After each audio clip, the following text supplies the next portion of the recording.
রাহমাতুল্লাহি তাআলা ওয়া বারাকাতুহু নাহমাদুকা ইয়া আল্লাহ ওয়া নুসাল্লি ওয়া নুসাল্লিমু আলা হাবিবিল কারীম। আজিজানে মুহতারাম, বর্তমান সময়ে কিছু নেট ফারাজি বের হয়েছে। আপনার কখনো বুকের উপরে, কখনো পেটের উপরে, কখনো নাভির উপরে, নাভির নিচে এদের হাতই যায় না। রাতারাতি আপনার লেডিস নামাজি বের হয়েছে, যাকে আমরা আমাদের পরিভাষায় বলি নেট ফারাজি। কারণ নেটে দেখে দেখে এরা শরীয়ত চেঞ্জ করে, হাদিস চেঞ্জ করে। তো নেট ফারাজি, আপনি কোথায় নামাজে হাত বাঁধবেন? উঠিয়ে দেখুন আবু দাউদ শরীফ, লেবানন, বাইরুটের প্রিন্ট, পেজ নাম্বার 221, হাদিস নাম্বার 756। আবু দাউদ শরীফ, ভারতীয় প্রিন্ট, প্রথম খণ্ড, 110 পৃষ্ঠা। আন আবি জুহাইফাতা আন্না আলিয়ান রাদিয়াল্লাহু তাআলা আন قال السنة وضع الكف على الكف في الصلاة تحت السرة।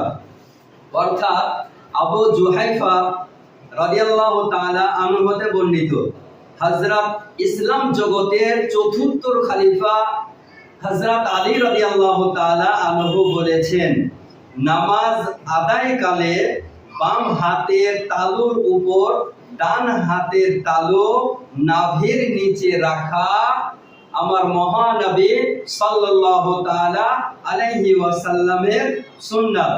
এই হাদিসটি আর কোথায় আছে?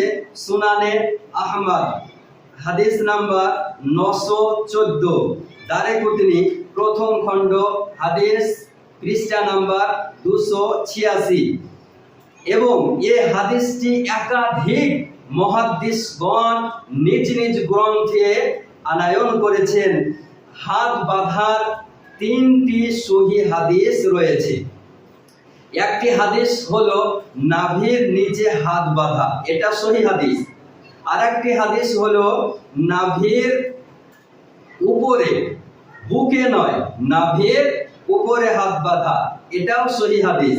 আর একটি হাদিস হলো হাত ছেড়ে দেওয়া নামাজ পড়া। কিন্তু পৃথিবীর কোনো মুহাদ্দিস, কোনো মুহাক্কিক, কোনো হাদিস গ্রন্থে এ বুকের উপরে হাত বাঁধার হাদিস আনয়ন করেননি। হাত ছেড়ে দেওয়ার কথা বলা হয়েছে, নাভির উপরে, বুকের উপরে হাত বাঁধার কথা বলা হয়নি। কিন্তু আমাদের জগৎ বিখ্যাত ইমাম, ফিকহ শাস্ত্রের জনক, ইমামুল আইম্মা, কাশিফুল উম্মা, সিরাজুল উম্মা, হযরত নুরমান বিন সাবিত অর্থাৎ হযরত আবু হানিফা রাদিয়াল্লাহু তাআলা আনহু, তিনি 3টি হাদিসকে একত্রিত করার পর ছানবিন করে, পরীক্ষা নিরীক্ষা করে জগৎবাসীকে উপহার দিয়ে গিয়েছেন, নাভির নিচে হাত বাঁধা হলো আমার নবী পাক সাল্লাল্লাহু তাআলা আলাইহি ওয়াসাল্লামের সুন্নাত। তাহলে এই সমস্ত হাদিস গ্রন্থ থেকে দিবালোকের ন্যায় প্রমাণ হয়ে যায় যে নাভির নিচে নামাজে হাত বাঁধা মহানবীর সুন্নাত। এখন কোন লেডিস নামাজি, আপনার গার্লস নামাজি যদি আপনাকে বলে হাত বুকের ওপর বাঁধতে হবে, তাহলে আপনি নিঃসন্দেহে এই হাদিস তাকে পেশ করতে পারেন। আমাদের সকলকে শোনার পর আমল করা তৌফিক দান করেন।